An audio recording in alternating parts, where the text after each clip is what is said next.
Alright, welcome back to the channel. If you're just joining me for the first time, welcome. I've got the CMP 1911 out here at the range. This is the first time I'm going to fire this weapon. I've got a box of Norma 45 auto, 230 grain. I've also got a box of Blazer brass, same thing, 45 auto, 230 grain. It's a pretty nice day out here. I don't have a target set up just yet. There's a little bit of controversy about whether or not what type of ammo you should be using as far as mil spec and whatnot, as close to mil spec as possible, etc.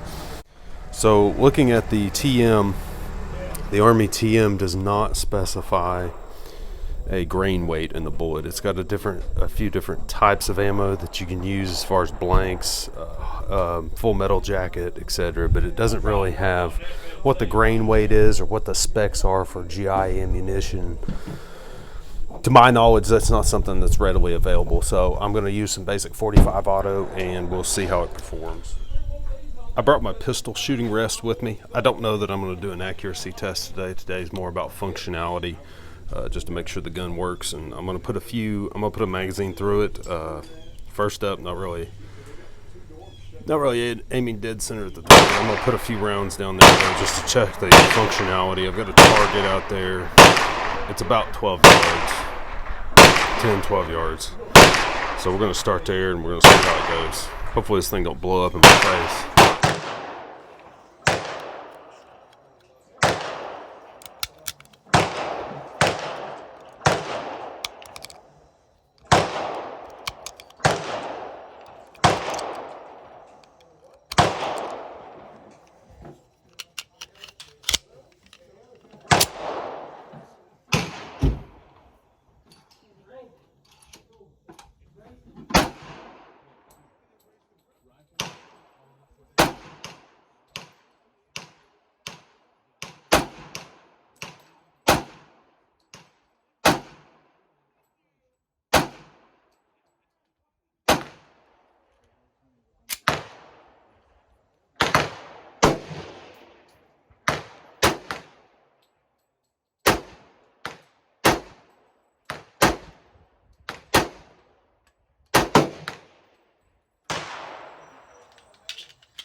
I've noticed in my analytics, most people don't sit around for the whole video, especially if I talk a whole lot. So I'm going to get right to it.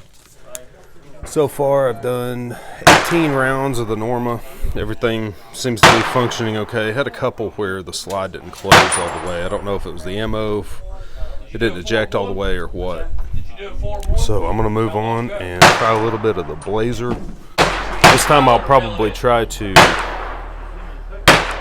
aim for the bullseye this time, the big black circle target with the orange bullseye is mine.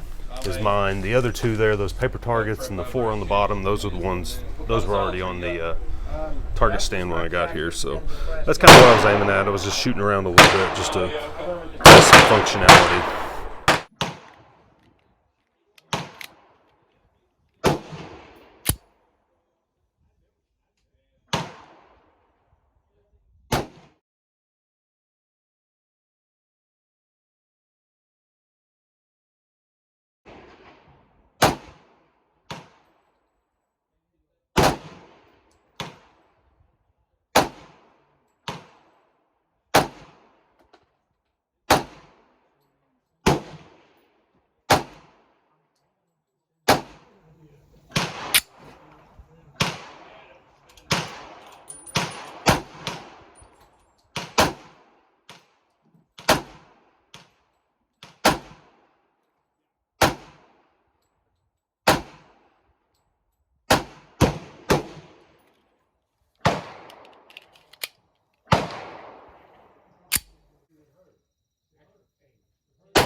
thought it might be worth mentioning this blazer brass that I picked it up at the local gun shop.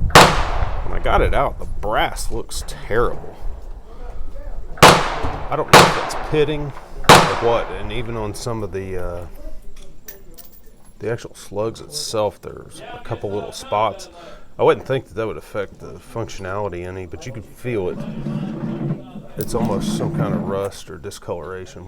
I know brass, I guess, is rust. I'm not sure exactly what the chemical process is called. Well, the Norma, the entire box looks pretty clean. The brass has been clean. I don't know if this has been fired before, or if this brass has been sitting in less than ideal storage conditions or what. Well, I'm not real impressed with my own accuracy, but maybe with a little practice. The first shots all seemed to be low. I adjusted and then I started shooting high a little bit. So I'm going to put some pasters up and cover these up and move on to something else. All right, back from the range here. We're going to do a little cleanup. I tried to get a shot of the bore after I fired those blazer brass rounds. It was pretty dark. The chrome lining, you could really tell with the naked eye. It's kind of hard to tell with the camera. But you could tell with the naked eye that those rounds were very, very dirty. I think it is worth mentioning, the previous video I did on this gun was a Q&A about the 1911 CMP process, and I don't think that it was received the way it was intended. I had some comments that drew the conclusion that I was upset about the process or not really pleased with my own gun or whatnot. I'm very pleased with the firearm. It was truly meant to be an informative video, just overviewing the process for those of you who might be considering going into a future round 3, or maybe if you're still waiting on round 2, or perhaps you've ordered one in the past, you're just checking out other people's experiences. I wasn't meant to be salty or a full-on complaining session. It was intended to be a summary of the process. Just a brief mention of my own opinion. Now, I did mention that a couple of times. There were a couple of things that I was a little bit surprised about and not really pleased with, but this is the only time I've ever ordered a firearm and had it shipped through the mail. Every other gun I bought is either from the local gun dealer, the local shop I deal with, or I bought it off a person, or maybe at a gun show. So my only exception is obviously the M1 Grand, which I also ordered from the CMP. Now, that's not to say if they release any more of these in the future, and you are allowed to buy more than one, then I probably would put in for another one. But and I may even buy another Grand in the future. But just for some clarification, I wasn't trying to go on a rant or anything on a soapbox. So I appreciate you watching. Thanks for coming by. If you liked the video, give it a thumbs up. If you didn't like it, give it a thumbs down, and I'll see you in the next one.